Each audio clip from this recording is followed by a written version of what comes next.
అని చెప్పా. లేదమ్మా డైరెక్టర్ గారు ఫొటోస్ చూసి చాలా, ఫొటోస్ ఎప్పుడు బాగానే ఉందంటారండి, డైరెక్ట్గా చూస్తే వద్దంటారు ఎందుకు, ఫస్ట్ మళ్ళీ తెలుగులో మంచి ఆఫర్ మళ్ళీ అక్కడ నుంచి ఫెయిల్యూర్ అయింది తెలుసా, నాకు ఇది జరిగేది ఇదే, ఎందుకు మళ్ళీ రావచ్చు వేస్ట్గా ట్రై చేయడం ఎందుకు, పైగా అంతకంటే మెయిన్ మా నాన్నగారు పోయారు. నాకు ఆ టైంలో అవేమి నాకు గుర్తు వెళ్ళాలి పోవాలని. మా అమ్మ ఏం చెప్పారంటే నువ్వు వెళ్ళమ్మా, ఎందుకు పిలుస్తున్నారు, నాన్నగారు బ్లెస్సింగ్స్ ఉంటుంది, సినిమా దొరుకుతుంది, ఏం అలా అనుకోకు, వెళ్ళు నువ్వు డ్రెస్ అవ్వు అని చెప్తే అప్పటికప్పుడు వెళ్ళి డ్రెస్ అప్ అయ్యి వెళ్ళాను. బట్ డైరెక్టర్ గారు ఈవీ గారికి చెప్పారు, వెళ్ళి నాన్నగారు పోయారు, అమ్మాయి పాప చాలా ఇబ్బందులు డిప్రెషన్లో ఉందంటే వచ్చిందరు చూసారు.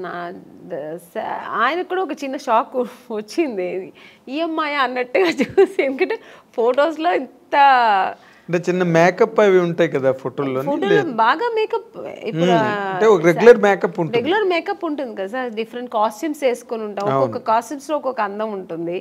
మనం మామూలుగా ఒక డ్రెస్ వేసుకుని వెళ్ళాను, పైగా మా నాన్నగారు పోయారు, నాకు పెద్ద లిప్స్టిక్ కూడా వేసుకోలే, నేను ఒక ఏదో విరక్తిలాగా వెళ్ళాను, నేను ఏముంది నాన్నగారే పోయారు అన్నట్టుగా ఆ టైంలో వెళ్తే డైరెక్టర్ గారు ఏం చేస్తారు, సరే మనం ఒక వీడియో టెస్ట్ చేసేద్దామని ఇమీడియట్గా అప్పటికప్పుడే ఒక మేకప్ వేసి టెస్ట్ చేశారు.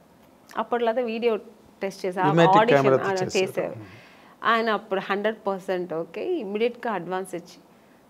నాకు తెలుసు మీరు సెలెక్ట్ అవ్వడం, ఆ సినిమా అంతా జరగడం, ఆ దుఃఖంలో కూడా ఒక మంచి ఆ సంతోషాన్ని ఎలా సెలబ్రేట్ చేసుకోవాలని కూడా నాన్నగారు పేరు.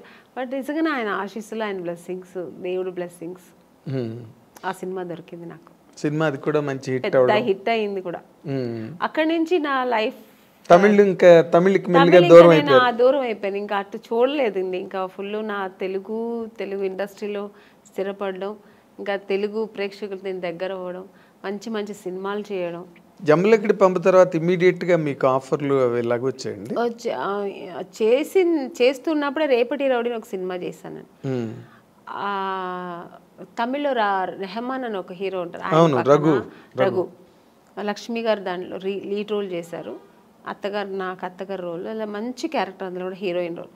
సో ఆ సినిమా చేసిన, ఈ సినిమా రిలీజ్ అయిన తర్వాత ఆ సినిమా రిలీజ్ అయింది, బట్ యావరేజ్ పోయింది. తర్వాత మిస్టర్ పెళ్ళాం ఇలాగా, ఇంకా అక్కడి నుంచి మొత్తం మిస్టర్ పెళ్ళాం రిలీజ్ అయిన తర్వాత అవార్డు వచ్చింది అనుకోకుండా, ఒక మంచి ఆర్టిస్ట్, అంటే చాలా పెద్ద హీరోయిన్ అయిపోయారు మీరు మిస్టర్ పెళ్ళాం తర్వాత. ఎందుకంటే ఆ సినిమా హిట్ అవడం, రాజేంద్ర ప్రసాద్ గారి కాంబినేషన్, అవతల బాపు గారు డైరెక్టర్. సో అక్కడి నుంచి నాకు నా లైఫ్ కెరియర్ టోటల్గా నేను అనుకున్నది అలా జరిగిందనమాట.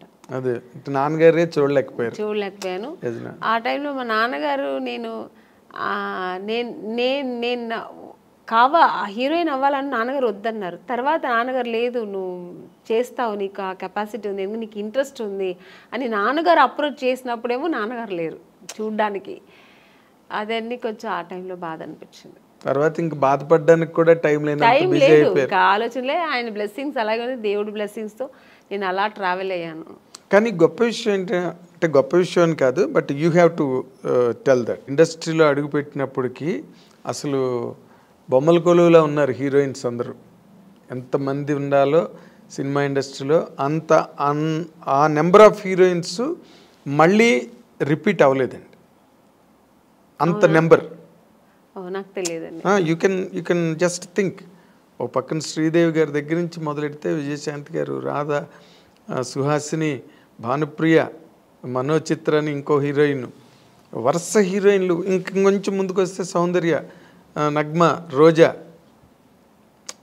కనక అవతల తమిళ్లో, ఇలాగా ఒక మినిమం ఒక 25 మంది హీరోయిన్స్ బెంగళూరు నుంచి కానీ, తమిళ్, తెలుగు. అది ఆ టైంలో అసలు మీకు అవకాశాలు రావడం అన్నది మీకు ఎలాగా అసలు జరిగిందండి? అది మిరాకల్ అని చెప్పాలా? మిరాకల్ కాదండి, అది దేవుడు బ్లెస్సింగ్స్. ఎందుకంటే నేను ఎక్కువ దేవుడు నమ్ముతాను. జాతకాలు కూడా నమ్ముతారు? లేదండి, జాతకాలంతా నేను నమ్మను. నాకు ఒక్కటి దేవుడు లేకుండా ఏమీ జరగదు, ఆయన అనుకుంటేనే అన్ని జరుగుతుంది అని ఒక నమ్మకం ఎక్కువ, భగవంతుడి మీద ఎక్కువ నమ్మకం.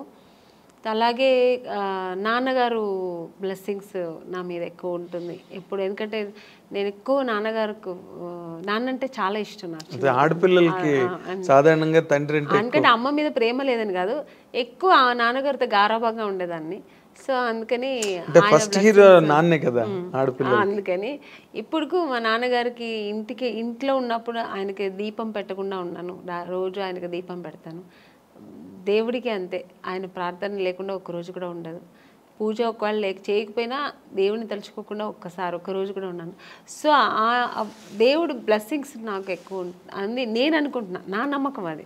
మీ టాలెంట్ కాదు, సెకండ్ అది. ఇప్పుడు నాలాగా టాలెంట్ ఎంతమందికి లేదండి.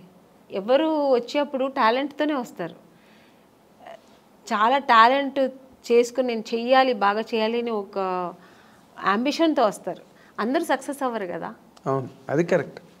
డెస్టినీ అన్నది ఒకటి ఉంటుంది. అది సక్సెస్ అవ్వాలంటే దేవుడి బ్లెస్సింగ్స్ లేకపోతే ఇంపాసిబుల్ అని నా నమ్మకం. నేను అందరినీ అనట్లేదు, నా నమ్మకం అయితే అది. అదేలేండి. అయితే ఇప్పుడు మీరు జరగదేమో అనేది కూడా జరిగిపోతుంది అనేది దేవుడిని ప్రార్థిస్తే జరుగుతుంది అనేది నమ్మకం నాకు. ఒక నమ్మకం, మీకు ఒక నమ్మకం. అయితే ఇప్పుడు మీరు ఇందాక చెప్పినట్టుగా ఇంతమంది హీరోయిన్లు, పెద్ద సర్కిల్ ఆఫ్ హీరోయిన్స్ మధ్యలో ఆమని గారు కెరీర్ స్టార్ట్ అయినప్పుడు కానీ మీరు చెప్పినప్పుడు మీనా గారు, రోజా గారు, అవును, రమ్యకృష్ణ గారు, సౌందర్య వీళ్ళందరూ మీరు చూస్తే ఎంత పెద్ద పెద్ద హీరోయిన్స్ మధ్యలో నేను కూడా ఉన్నానంటే అది ఓన్లీ నా టాలెంట్ ఒకటే కాదు, దేవుడి బ్లెస్సింగ్స్ కూడా. నేను కూడా అంటే అసలు వాళ్ళకి వచ్చిన కన్నా మంచి మాస్టర్ పీస్ ఇట్లు మీకు వచ్చాయి. ఒక మిస్టర్ పెళ్ళం కానీ, ఒక శుభలగ్నం, మంచి క్యారెక్టర్స్ చేశాను నేను. స్టార్డమ్ అనేది పక్కన పెడితే పెద్ద పెద్ద స్టార్స్ నేను చేయకపోయి ఉండొచ్చు, బట్ మంచి మంచి డైరెక్టర్స్, పెద్ద పెద్ద స్టార్ డైరెక్టర్స్తో చేశాను. అవును, అంటే బాపు గారు పేరు చెప్తేనే తెలియని ఎవరు ఉంటారు. బాపు గారి సినిమానా, పైగా ఆయన సినిమాల్లో హీరోయిన్స్ బాగా అవును ఫ్రేముల్లాగా గీసి మరి అందంగా చూపిస్తారు. అందరు లేని వాళ్ళు కూడా అందంగా చూపిస్తారు ఆయన, అది ఆయన అన్నమాట. అలాగే కె విశ్వనాథ్ గారు, కె రాఘవేంద్రరావు గారు, దాసనారాయణరావు గారు, కృష్ణారెడ్డి గారు, ఇలాంటి వాళ్ళు డైరెక్టర్స్ అంతా చేసే అవకాశం, మంచి మంచి క్యారెక్టర్స్ చేసే అవకాశం, అది నా గాడ్ గ్రేస్. అదే ఇందాక ఇప్పుడు మీరు ఇంతమంది హీరోయిన్ లిస్ట్లో మీకు బాగా క్లోజ్ ఫ్రెండ్స్ అని చెప్పుకునే వాళ్ళు ఎవరండి? నాకు ఎందుకంటే మీకు ఆ ఫ్రెండ్షిప్ అన్న యాంగిల్ చాలా తక్కువ. అవునండి, నేను ఎక్కువ ఫ్రెండ్స్ ఎక్కువ మెయింటైన్ కాదు, నేను ఎవరితో ఎక్కువ మాట్లాడను కాబట్టి మూవ్ అవ్వను. సో అందుకని నేను ఎక్కువ అలా మూవ్ అయ్యి మాట్లాడే ఒక హీరోయిన్ సౌందర్య గారు. ఎందుకంటే అది ఎలా కనెక్ట్ అయ్యానంటే, అమ్మాయి బెంగళూరు, నేను బెంగళూరు. సో ఇద్దరు బెంగళూరు బాలికలు. తర్వాత ఆ టైంలో మేము దగ్గర 3-4-5 పిక్చర్స్ కలిసి చేసాం మేము. సో చేసినప్పుడు అన్న చెల్లెలు, అమ్మ దొంగ ఇలా చేసామన్నమాట. అది చేసినప్పుడు మేమిద్దరు ఆల్మోస్ట్ మా కాంబినేషన్ ఉండేది. ఇద్దరు పక్కన పక్కన కూర్చొని, ఆ అమ్మాయి కూడా ఒక కిడ్ లాగే, ఇంకా వేరే ఏం ఉండదు ఆలోచన. మా కన్నడ సినిమా సాంగ్స్ పాడుకుని, ఆ కన్నడ మాట్లాడడం అనేది అమ్మాయికి నా మీద ఎక్కువ ప్రేమ వచ్చేసింది, నాకు ఆ అమ్మాయి మీద ప్రేమ వచ్చింది. కన్నడ సాంగ్స్ మాట్లాడడం ఇలా కనెక్ట్ అయ్యాం అనమాట. అయ్యి అలాగా తన పర్సనల్స్ నాకు చెప్పుకోవడం, నా పర్సనల్స్ అమ్మాయి చెప్పుకోవడం. ఆఫ్టర్ నేను మ్యారేజ్ చేసుకున్న తర్వాత వాళ్ళ అమ్మగారు ఫోన్ చేసి, ఎలా ఉన్నావు అమ్మని, ఇంత బిజీగా ఉన్నావు, ఎలా ఇంట్లో కూర్చున్నావు అనేవారు. ఆ అమ్మాయి కూడా నన్ను షూటింగ్ స్పాట్కి రమ్మని పిలిచేది. తన ఓన్ సినిమా తీశారు వాళ్ళ బ్యానర్లో. అవును, అప్పుడు ఇక్కడ బ్రదర్ అమరు, అవును, రామని నాకు బోర్ కొడుతుంది, ఒంటరిగా ఉన్నాను అని ఎక్కడో మైసూరు దగ్గర సోమనాథ్పూర్ అని షూటింగ్లో నేను వెళ్ళలేకపోయాను, వస్తానని చెప్పాను. సో అలా చాలా దగ్గర ఉండింది. ఆఫ్టర్ మ్యారేజ్ తర్వాత కూడా నేను ఫ్రెండ్షిప్ కంటిన్యూ అయిందంటే ఒక సౌందర్య. తన నాన్నగారు పోయినప్పుడు కూడా నాకు ఫోన్ చేసి ఓన్లీ ఏడ్ చేసి, నువ్వు ఇప్పుడు రా, నేను కలవాలి, నీతో మాట్లాడాలి నేను అంటే. టైం అప్పుడు 10 o'clock అయిపోయింది. నేను షూట్ చేసుకుని వచ్చాను హైదరాబాద్లోనే.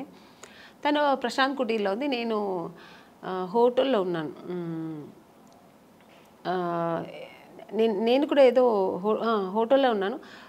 చెప్పేదాన్ని వెంటనే కారు వేసుకుని వచ్చాను అనమాట ప్రశాంత్ కుటీర్. వస్తే కూర్చొని ఎందుకంటే అమ్మాయి సెంటిమెంట్గా ప్రశాంత్ కుటీర్ చాలా ఎంత పెద్ద హీరోయిన్ ఆ ప్రశాంత్ కుటీర్లో ఉండేది. ఇప్పుడు మేమందరూ కూడా ఒక స్టేజ్ వచ్చిన తర్వాత హోటల్స్ మారాము. అమ్మాయి అసలు మారలేదు, ఆ రూమ్ మారలేదు, ఆ ప్రశాంత్ కుటీర్ని వదలలేదు. అంతే వెజిటేరియన్ ఫుడ్. అవును, ప్రశాంత్ కుటీర్ బాగుంటుంది. అది ఒక ఈ హోమ్లీగా ఇల్లు అట్మాస్ఫియర్ ఉంటుంది. సో అక్కడ వెళ్తే అసలు